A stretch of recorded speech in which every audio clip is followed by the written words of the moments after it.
Hey there, it's Kuwait Dun, and I want to show you a really simple tip I use to integrate third-party tools into your SaaS app. So Dun, like most SaaS apps these days, uses a few third-party tools to offload some of the product development work. So one of them is app queues.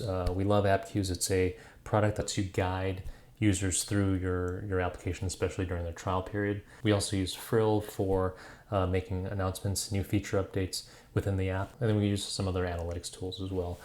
And in most of these cases, when you're implementing the third-party tool into the front end, you're doing it via JavaScript, and you're doing it via CSS selectors and classes. So if you need to target specific elements on your page, the tool will usually give you a way to enter a CSS selector or a CSS class. So in this case, with app queues, here is a flow that you get when you first sign up for Dun that just walks you through the project card.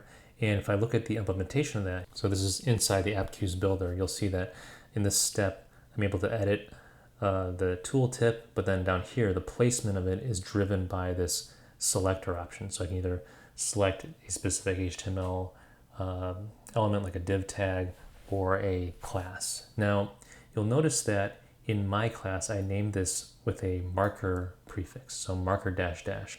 And if I go to my front end code, you'll actually see throughout the application, I'm using these marker prefix classes. These prefix classes are here to be designated as third-party marker classes. So they're classes that I'm not going to be using for styles, not going to be referencing in my internal code. They're really just markers for other applications.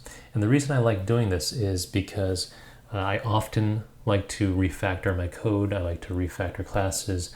If we do new feature updates, oftentimes we'll have to rework the HTML structure. There's all sorts of ways in which the actual application code-wise is going to change that's going to break the integration with third party if I had just used a specific class that I'm already using inside of my code, or a specific selector that again might break as I'm moving stuff around. So my tip today is if you're integrating with third-party tools and you're needing to reference specific elements in your application with a third-party tool, come up with some sort of prefix that you can designate to just be used for third-party tools. I think it's a really good way to have a few more guardrails around your code as you're working through things and not making these third-party tools break. Those are often the things that are easiest to break because they're not integrated into your system, and so they're not that easy to test for. So that's my tip, and hopefully that helps you out. Thanks.